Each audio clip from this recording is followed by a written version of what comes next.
selamat datang di Ngomongin Bisnis by Melon Branding bareng gue, Rae. Kayak namanya, podcast ini bakal ngebahas apapun itu yang berhubungan sama bisnis yang bertebaran di dunia maya. Tapi bisnisnya ya tetap nyata lah. Nah, kalau misalnya bisnis itu kan kita bakalan ngobrol salah satunya tuh tentang brand ya. Kalau ngomongin soal brand nih, pernah mikir nggak sih kenapa ya brand itu tuh bisa dikenal banget gitu? Ada beberapa brand yang kayaknya semua orang tuh kayak tahu gitu soal brand ini gitu. Bahkan kadang ya, kalau misalnya lo nggak baca atau misalnya denger nih nama brandnya, tapi pas lo ngeliat warna, barang, atau cara mereka nawarin sesuatu, lo tuh langsung tahu kalau brand ini tuh misalnya si X gitu, atau misalnya si A, si B kayak gitu. Nah, itu artinya si brand ini tuh udah mengidentifikasikan dirinya akan dikenal kayak gimana nih, kepribadiannya tuh juga udah jelas lah. Pasti lo mau juga kan, brand lo tuh punya kepribadian yang jelas juga. Kepribadian yang jelas dari sebuah brand ini bisa terjadi kalau kita udah punya nih blueprintnya. Mirip kayak bangun rumah, kita pasti minta blueprint kan ya ke arsitek. Tujuannya tuh biar kita tahu nih bentuk jadi rumahnya tuh kira-kira akan kayak gimana sih. Khususnya ya untuk beberapa hal fundamental kayak dena rumah, terus juga ukurannya tuh berapa meter kali berapa meter. Ini yang nantinya juga akan nentuin seberapa banyak bahan bangunan yang diperluin, perlunya apa aja gitu. Dari sana juga bisa nentuin kan kira-kira banyaknya resource yang dibutuhin tuh kayak gimana sih, dari mulai budgetnya sampai kayak mandor atau tukang-tukangnya tuh udah bisa dihitung gitu. Nah, ini kan konteksnya buat bangun rumah ya. Bangun brand tuh juga mirip lah 11-12 gitu, kayak gitu juga. Ngobrolin blueprint dari arsitek, brand sendiri tuh juga ada nih arsitekturnya, atau bahasa kerennya ya, kita bisa bilang tuh brand architect. Intinya sama dengan blueprint buat bangun rumah tadi gitu. Nah, brand arsitek ini tuh penting banget lah sebelum lo bisa launch bisnis lo supaya lebih stable gitu. Ya sebenarnya nggak harus sih ada brand arsiteknya dulu dalam berbisnis. Bisa mulai dari trading dulu atau jualan dulu. Sambil jalan baru bangun deh nih brandnya. Kalau kayak gini sih kelebihannya ya, lo udah bisa sekalian research market juga gitu. Apakah barang atau jasa yang lo jual tuh udah sesuai belum dengan kemauan target market lo gitu. Atau belum nih gitu. Jadi lo bisa trial and error lah dengan apa yang lo jual gitu. Kelemahannya kalau nggak ada brand architect, bakalan banyak trial and error juga nih buat pengerjaannya. Yang pastinya kalau banyak trial and error, ya jadi kurang efisien gitu. Sebelum makin dalam, mungkin gue bakal ingetin dulu nih pentingnya sebuah brand itu apa kali ya. Kenapa sih kalau misalnya lo berbisnis gitu mesti ada brand gitu. Nah, brand ini tuh bisa jadi pembeda nih buat kompetitor lo. Jadi tuh kayak lebih punya keunikan lah yang bisa dilihat sama target market gitu. Walaupun misalnya nih sama-sama jualan jasa transportasi gitu, pasti ada value lain lah selain transportasi yang bisa disediain sama brand sebelah gitu. Nah, value ini yang dibentuk lewat branding. Balik ke brand arsitek ini tuh bisa bikin antara brand, produk, sama struktur perusahaan lu tuh bisa lebih rapi dan sinergi satu sama lain. Karena kalau misalnya bisnis itu kan bukan cuman soal produk, jasa, ataupun juga organisasi di kantor aja gitu, atau misalnya cuman brand aja, tapi kan ada semua komponen ini nih, dan lo harus mikirin gimana semuanya tuh bisa saling bersinergi satu sama lain gitu. Nah, dengan adanya si brand arsitek ini, semuanya tuh bisa saling melengkapi lah satu sama lain dan saling sinergis gitu. Jadi brand yang ngomongin apa, terus organisasi perusahaannya juga bisa mengarah ke hal yang sama gitu. Bisa dialami nih sama orang-orang yang ngerjain brand ini gitu. Nah, bahkan nih ya, dengan adanya si brand arsitek, lo juga bisa punya arahan perusahaan yang lebih jelas nih ke depannya. Ini arahan perusahaan lo, bukan arahan kayak marketing atau misalnya branding yang lain. Pastinya kan lo mau ya punya budaya perusahaan yang sehat supaya bisnisnya juga lebih sustainable. Berbarengan juga nih sama brand yang terus berjalan dengan budaya yang sehat juga gitu.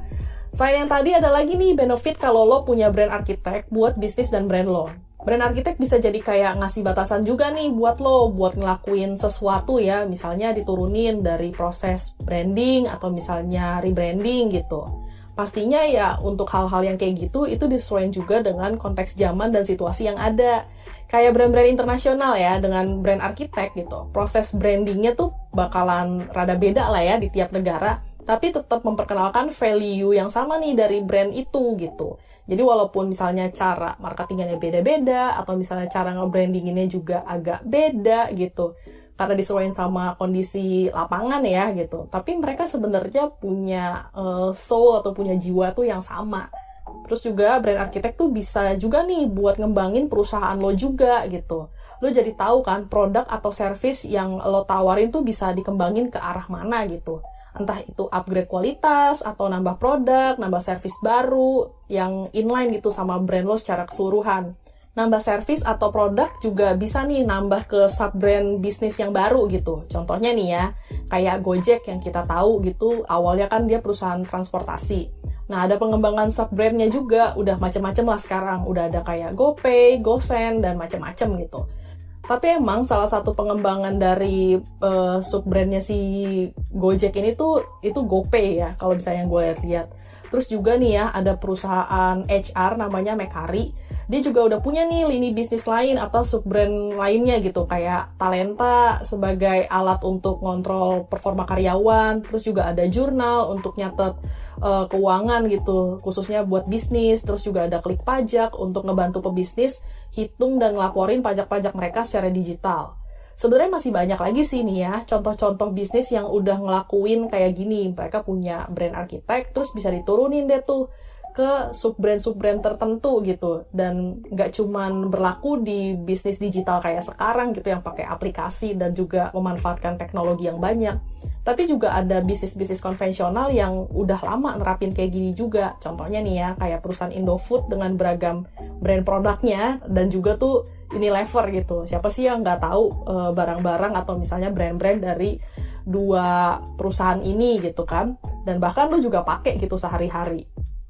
Kalau dilihat-lihat, brand dengan sub-brand yang terbentuk karena adanya si brand arsitek ini, itu bisa bikin sebuah ekosistem yang sinergis dan simultan dalam sebuah bisnis gitu.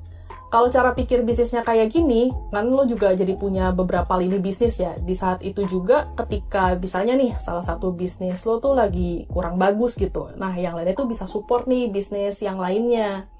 Berasa banget kan pentingnya brand arsitek gitu, karena nggak cuma ngomongin soal brand semata, tapi ngomongin soal organisasinya juga gitu. Coba deh dipikirin, arsitektur brand lo tuh kayak gimana sih gitu.